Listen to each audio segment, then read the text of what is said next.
इस दुनिया में लगभग 180 करेंसीज हैं, लेकिन पिछले 80 सालों से एक ही करेंसी है that rules the entire world. एक ऐसी करेंसी जो सिर्फ नोट नहीं, पावर का सिंबल है, जो दुनिया के हर कोने में एक्सेप्टेड है। एक ऐसी करेंसी जो अमेरिका को अमेरिका बनाती है। ये कहानी सिर्फ पैसे की नहीं, ये कहानी है पॉलिटिक्स, स्ट्रेटेजी और कंट्रोल की। This is the story of the US dollar. Second world war के दौरान दुनिया बिखर चुकी थी। यूरोप तबाह हो चुका था, जापान झुक गया था और दुनिया को ज़रूरत थी एक नए सिस्टम की, एक नई लीडरशिप की, एक नए इकोनॉमिक ऑर्डर की। और ये थी शुरुआत एक ऐसे दौर की जहाँ से सब कुछ बदलने वाला था। दुनिया का मॉनेटरी सिस्टम बदलने वाला था। जुलाई 1944 की एक सुबह 44 कंट्रीज़ के रिप्रेजेंटेटिव्स एक छोटी सी जगह पर इकट्ठा हुए। नाम था ब्रेटन वुड्स। इस मीटिंग का पर्पस था दुनिया को वर्ल्ड वॉर की तबाही से बाहर निकालने के लिए एक नया और स्टेबल इकोनॉमिक ऑर्डर बनाना। अब ब्रेटन वुड्स एग्रीमेंट से दो मेन चीज़ें हुई। पहला, वर्ल्ड बैंक और आईएमएफ यानी इंटरनेशनल मॉनेटरी फंड का जन्म हुआ।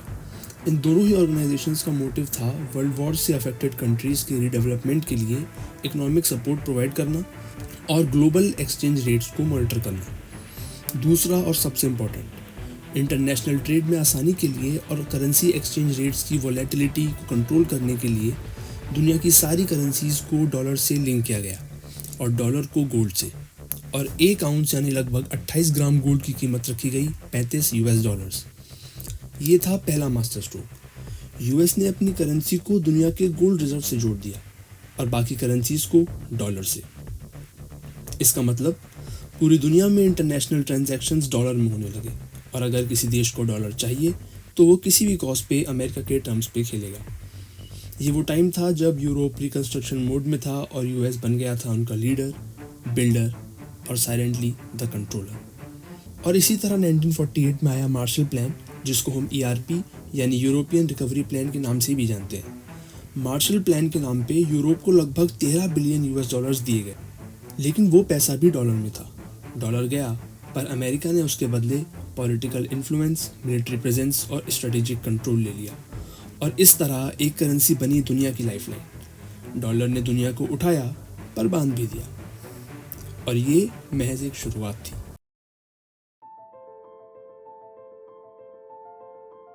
1960s तक दुनिया के पास एक सर्टेनिटी थी। हर यूएस डॉलर के पीछे गोल्ड था और $1 का मतलब था 1.5 gram of real gold. System simple था, लेकिन अमेरिका के प्लान्स थोड़े अलग थे। और अब शुरू हुआ the process of printing dollars. Vietnam war, space race और ग्लोबल एक्सपेंशंस के चलते अमेरिका ने डॉलर प्रिंट करना शुरू किया और वो भी बिना गोल्ड रिजर्व्स की परवाह किए। यूरोप को डाउट होना शुरू हुआ। फ्रांस ने डिमांड किया कि हमें डॉलर नहीं, हमें गोल्ड चाहिए और बाकी कंट्रीज़ ने भी सिमिलर चीज़ें डिमांड करनी शुरू की।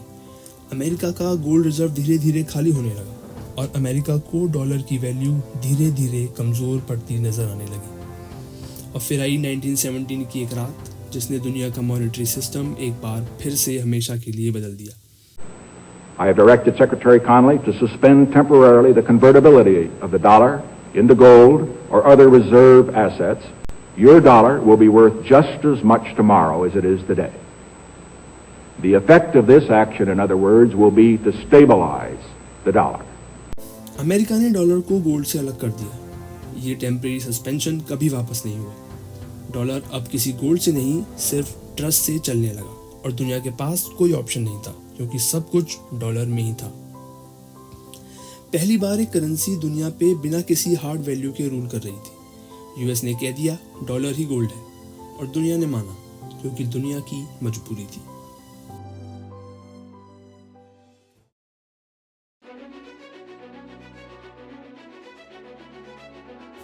गोल्ड खत्म हो गया, पर डॉलर को दुनिया की टॉप करेंसी बनाए रखना था। डॉलर को लगातार मजबूत करना था। अब अमेरिका को चाहिए था एक नया एंकर जो पूरी दुनिया को डॉलर लेने पे मजबूर करे। सॉल्यूशन था ऑयल। 1970s में दुनिया की इकोनॉमी तेल के बिना चल ही नहीं सकती थी। अमेरिका ने समझा और प्लान बनाया, अगर कुछ ऐसा हो कि जब तक दुनिया को ऑयल चाहिए तब तक उन्हें डॉलर चाहिए।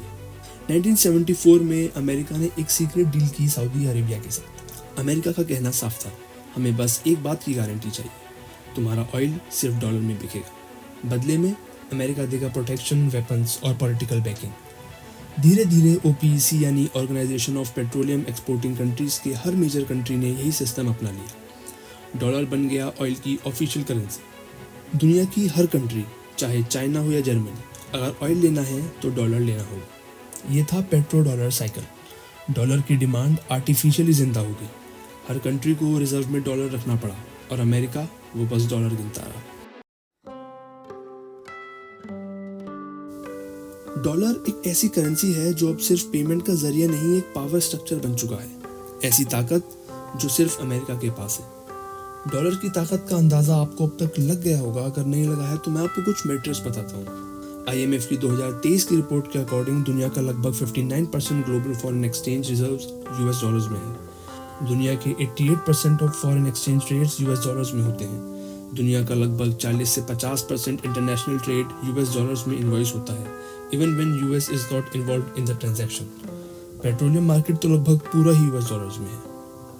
डॉलर की यही ताकत अमेरिका को सुपर पावर बनाती है और बड़े बड़े इकोनॉमिक मेल्टडाउन होने के बाद भी अमेरिका को सबसे कम नुकसान का सामना करना पड़ता है।